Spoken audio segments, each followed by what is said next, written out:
Vamos a arrancar, por ejemplo, haciendo, ¿sí?, los ejercicios de los conjuntos siguientes. Básicamente, el caso de cada uno de los siguientes conjuntos va a ser encontrar lo siguiente. Si hay cota superior, ¿sí?, después tenemos que ver si hay cota inferior, después hay que ver si hay supremo,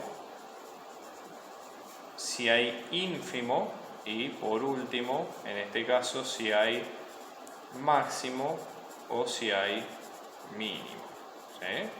Entonces tenemos justamente esos dos temas como para poder resolver, ¿ok? Entonces, en este caso, ¿cuál es la forma de poder encarar este tipo de problemas? Básicamente, ¿no? La idea sería la siguiente: tratar de entender un poco de qué se trata máximo, mínimo y como es ínfimo, etcétera, o supremo. ¿Cuál es la idea en estos casos? Hay ciertos casos, por ejemplo, donde el número en cuestión, ¿sí?, de hecho pertenece al conjunto. Y hay otros casos donde el número en cuestión no pertenece al conjunto. ¿Está bien? Entonces esa sería la idea en cuestión. ¿Está bien?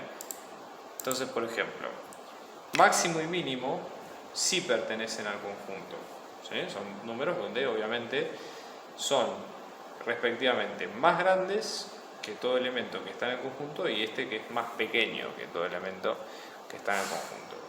Es la definición. Con ínfimo y supremo pasa lo mismo. En ese caso, ínfimo y supremo son dos números donde en este caso son más grandes o más pequeños que todo lo que está en el conjunto, pero no necesariamente pertenecen al mismo. Esa sería la idea central de este tema, ¿sí? Y cuando uno habla de cota superior o cota inferior, cota es un número donde como número también es cierto que es un techo o piso del conjunto, o sea, puede ser más grande o más pequeño que cualquier elemento del conjunto, ¿sí? Entonces esa sería la idea en cuestión. Entonces, ¿qué es lo que vamos a tener en cuenta? Lo primero que hay que hacer acá es tratar de estudiar los conjuntos por separado. Yo lo que les recomiendo es que lo vayan haciendo si quieren con algunos valores, ¿tá? Pero básicamente lo mejor es hacerlo con una tabla de Excel como para probar distintos valores y hacer las distintas cuentas, ¿ok? Entonces, dado que son varios conjuntos, vamos a trabajar de la siguiente forma. Yo voy a poner una tabla, ¿sí?, donde yo en este caso pongo el nombre del conjunto, ¿sí? Luego acá los voy a poner, van a ser los números naturales. Vamos a probar con algunos, como para empezar, ¿sí? Y vamos a tomar, por ejemplo, los primeros 5, ¿no? 1, 2, 3, 4, 5, ¿sí? Y vamos a ir probando los distintos conjuntos, ¿ok? Entonces, por ejemplo, una vez que uno tiene este tipo de fórmulas, ¿sí?, básicamente para cada uno de los n, lo que uno tiene que hacer es completar los valores, ¿ok? Entonces lo que vamos a hacer es ir completando con fórmulas cada uno de estos, ¿sí?, según el caso, y la idea es estudiar un poco la tendencia de la función. En base a eso, nosotros vamos a concluir si el conjunto efectivamente tiene supremo, ínfimo o no lo tiene. Bien, ¿qué es lo que nosotros vemos a partir de acá? Nosotros, por ejemplo, vamos a tratar de estudiar cada una de las series o cada una de las sucesiones sin tener en cuenta todavía algunas nociones más, como pueden ser, por ejemplo, límites u otras cosas que nos pueden llegar a ayudar en estos casos, ¿eh? Yo lo voy a poner acá, en estos cuadritos, sí, básicamente es donde está el tema del supremo, el ínfimo, etcétera, etcétera. Entonces la idea acá es tratar de observar un poco cada una de las funciones, ¿no? Supongamos, el A arranca en 1, ¿sí?, y luego cada una de las fracciones que van siendo en forma siguiente van a ser cada vez más pequeñas entre sí, ¿sí? Es decir, van a ser un medio, un tercio, o sea, cada vez van a ser más pequeñas. Con lo cual, si por ejemplo el 1, sabemos que en este caso es el supremo y también es el máximo. ¿Por qué? Porque en este caso el 1 pertenece al conjunto y a su vez va a ser mayor que todo lo que va a estar dentro de ese conjunto, por ejemplo, ¿sí? Sin embargo, por ejemplo, no tenemos mínimo, ¿Por qué no tenemos mínimo en este caso? Porque siempre va a haber un valor más pequeño a medida que nosotros vamos cruzando, o sea, vamos sumando variables del otro lado, ¿sí? Lo que sí tenemos es un ínfimo. ¿Por qué tenemos ínfimo? Básicamente porque la función tiende a ser cada vez los números, si uno los redondea en forma decimal, se aproximan cada vez más a ser 0 o números cercanos a 0. Con lo cual, como se aproximan cada vez más a 0, el 0 es más pequeño que todo lo que nosotros tengamos en el conjunto. Con lo cual acá el ínfimo nos va a quedar con 0. ¿Está bien? Esa sería la idea en cuestión. Algo parecido va a pasar, por ejemplo, con la serie o la sucesión que sigue, ¿no? En este conjunto. Piensen que este conjunto tiene que ver con, yo a medida que voy reemplazando cada número n de los naturales, voy armando una fórmula y con esa fórmula voy sacando los resultados que se corresponden en cada caso, por ejemplo, ¿sí? Entonces, ¿qué es lo que voy a tener en cuenta en este caso, ¿sí? De lo que voy a sacar de acá, sé, por ejemplo, que el 1 medio consistentemente es más pequeño que todos los números que siguen. Cada número que le sigue al anterior es más grande que el anterior, justamente. ¿Eso qué quiere decir? Que la serie va, o que la sucesión va creciendo, ¿sí? Que los números cada vez son mayores. Con lo cual, lo que nosotros sabemos es que este, por ejemplo, es el ínfimo y también es el mínimo, porque pertenece a la sucesión, ¿está bien? Pero como la serie va creciendo, ¿sí? En este caso, parece no tener máximo, ¿sí? O no tener un valor supremo, justamente porque los valores que siguen adelante, ¿sí? Siempre son consistentemente más grandes que los anteriores, ¿ok? Entonces, lo que nosotros tenemos es que no hay máximo y en este caso tampoco hay supremo en esta serie. Por lo que se ve, no tenemos ninguna de las dos. Obviamente que si no tenemos ni ínfimo ni supremo, no tenemos cotas, ni superior ni inferior, ¿sí? O sea que eso también es algo que hay que tener en cuenta. Después, por ejemplo, el conjunto de 0 a 7, acá hay un pequeño problema, porque 0 a 7, ¿qué quiere decir? Que el 0 y el 7 son respectivamente el ínfimo y el supremo. ¿Por qué? Pues el 0, por ejemplo, es menor que todo lo que está dentro del conjunto y el 7 es mayor que todo lo que está dentro del conjunto, pero la clave está en que ninguno de los dos pertenece al conjunto, básicamente porque están señalados con paréntesis el conjunto, ¿sí?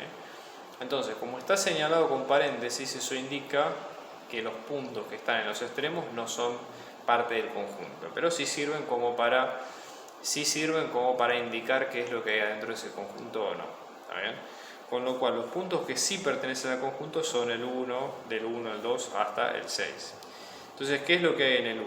El 1, en este caso, es el mínimo del conjunto. ¿Por qué? Porque en este caso es el punto que pertenece al conjunto, ¿sí? Pero en este caso o sea, es más pequeño que todo lo que pertenece al conjunto, pero a su vez es parte del conjunto. Y el 6, obviamente, en este caso va a ser el máximo. Aclaro por las dudas que yo tomé este conjunto como que n pertenece a los naturales, ¿sí? Si el conjunto lo tomamos en base a los reales, la interpretación es distinta, ¿sí? Pero acá esta es la interpretación que hicimos nosotros según lo que dice el ejercicio. ¿Bien? Después, por ejemplo, el conjunto D arranca con los naturales. ¿Qué es lo que nosotros tenemos a partir de acá? ¿Sí? En los naturales, los números empiezan, ¿sí? Digamos, a través de una determinada escala, por ejemplo, ¿sí? El 1, el 2, etc. ¿Sí? Y básicamente cada número siguiente es mayor que el anterior, obvio. Entonces, en este caso, lo que vamos a tener es que los naturales empiezan en un número que va a ser el mínimo, que a su vez es el ínfimo del conjunto, que es en este caso el 1, pero ¿qué es lo que nosotros tenemos? Que todo número natural, el número que le sigue es más grande que el anterior. Con lo cual, como eso se puede replicar hasta infinito, no existen ni el supremo ni existen el máximo. ¿Está bien? No existe ninguno de los dos por este tema. ¿Está bien? Y en este caso, por ejemplo, va a pasar algo similar con la serie que sigue, ¿sí? Si ustedes se fijan consistentemente los números que siguen adelante, lo que nosotros vamos a tener en este caso va a ser lo siguiente, ¿sí? En este caso vamos a tener, por ejemplo, para cada uno de estos números, ¿sí? Vamos a tener lo mismo que antes, mínimo, que va a ser el 0, que es el que se logra al reemplazar el 1, ¿sí? 1 menos 1 al cuadrado, que es 0, ¿sí? Y también este va a ser el ínfimo. Y lo que vemos después para el resto de los números de la serie, ¿sí? Es que como la serie crece permanentemente, no tenemos ni supremo ni tenemos máximo, porque la serie también es creciente todo el tiempo, ¿sí? Voy a hacer una pequeña corrección acá en el B, ¿sí? Porque esta serie sí tiene supremo, que en este caso es el número 1, porque lo que va a suceder es que el 1, todas estas fracciones ocurre que siempre el numerador va a ser más pequeño que el denominador, aunque cuanto más grande es el número, ¿sí? La función tiende a ese punto en cuestión, ¿está bien? Con lo cual, nada, tenganlo en cuenta por las dudas. Si bien es cierto que con esto no se puede generar nunca con esta serie el número 1. ¿Sí? Esa sería la idea de esta parte central, ¿sí? En cuestión. Vamos a ver ahora otro conjunto de números con números reales. ¿En qué cambia esto? ¿Sí? Vamos a tener en cuenta, por ejemplo, lo siguiente. Supongamos que vamos al conjunto G, y acá vamos a tener el 5, después tenemos el 5.9, después tenemos el 5.99 y así sucesivamente. Básicamente, ¿cuál es la idea central de esta parte de los conjuntos, ¿no? Bueno, la idea central acá básicamente es que son números decimales a las cuales siempre se le agrega un 9 más adelante, con lo cual siempre va a haber, como los números reales son densos, siempre va a haber un número más grande que el anterior, eso para empezar. Y hay un número que es el más pequeño, que en este caso es el 5, que es el, digamos, viendo la tendencia, es el más pequeño. Entonces lo que vamos a tener acá básicamente es que hay un mínimo, que en este caso es el 5, que también es ínfimo, que es el 5. No tenemos máximo, justamente porque siempre va a haber un número más grande que el anterior, pero lo que sí tenemos es un supremo. Por ejemplo, en este caso el supremo puede ser el 6, porque si seguimos este patrón de números de agregarles 9 a los decimales que siguen, a pesar de que sigamos de esa manera, nunca vamos a llegar al 6 o a sobrepasar el 6.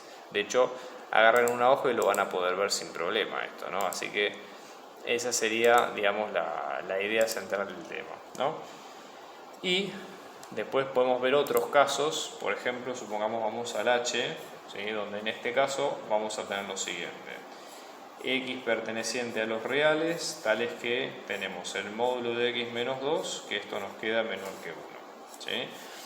Entonces, ¿qué es lo que vamos a tener presente acá, por ejemplo? Acá vamos a trabajar con números reales. Tenemos que abrir el módulo de la misma forma que venimos haciendo hasta el momento, ¿sí? Cuando decimos módulo de algo, ¿sí?, es menor a un determinado número, esto se abre diciendo que el número puede ser menor que el positivo y mayor que el negativo, ¿sí? Ese sería el patrón que tenemos que tener en cuestión hasta ahora. Y después resolver la cuenta. Por ejemplo, en este caso sumo 2 de los 3 lados, ¿sí?, como para ver cómo nos queda esto, ¿sí? Entonces acá 2 con 2 se va y esto nos queda como x menor que 3 y mayor que menos 2 más 1, que es un 1. ¿Está bien?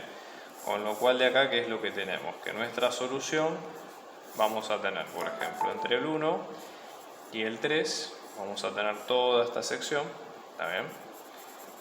Y efectivamente la solución nos queda con x perteneciente desde el 1 al 3. Y esto como punto de partida es importante, porque ¿qué es lo que ocurre? De acá podemos sacar todos los datos. Fíjense, el 1 y el 3 actúan como respectivamente supremos e ínfimos, ¿sí? El ínfimo en este caso es un 1, ¿sí? Luego vamos a tener el supremo, que es un 3, pero sin embargo, como primero que estamos hablando de números reales, y segundo que no están incluidos los extremos por ser paréntesis, con lo cual lo que vamos a tener acá es que no existe máximo ni tampoco existe mínimo, por el tema justamente que estamos trabajando con números reales que son densos. ¿Está bien? Ese es el tema principal acá. Y finalmente después tenemos el conjunto I, que cómo va a quedar en este caso. Tenemos x perteneciente a los reales, tales que el módulo de x me da mayor que 3, con lo cual acá lo mismo, ¿no? Lo abrimos, tenemos x menor que menos 3 y, mala mía, es una unión esto, ¿sí? Por las dudas. o en este caso x mayor que 3. Entonces si lo ponemos como conjunto, ¿cómo nos va a quedar esto? Fíjense, x menor que menos 3, que es toda esta parte, y x mayor que 3. ¿Sí? Entonces en este caso, si nosotros vemos el conjunto, x pertenece desde menos infinito hasta menos 3, unión desde 3 hasta más infinito. Mirándolo así como está, ¿qué es lo que nos damos cuenta? Siempre que tengamos infinito en alguno de los dos lados hay algo que es muy claro en este caso, ¿sí? Que justamente no tenemos, ¿sí? Valores supremos e ínfimos. ¿Por qué motivo? Porque justamente empieza y termina, tiene una parte que es de infinito, con lo cual no existe el supremo ni el ínfimo y tampoco existe ni el máximo ni el mínimo. O sea, es un conjunto completamente no acotado y esa sería la idea central.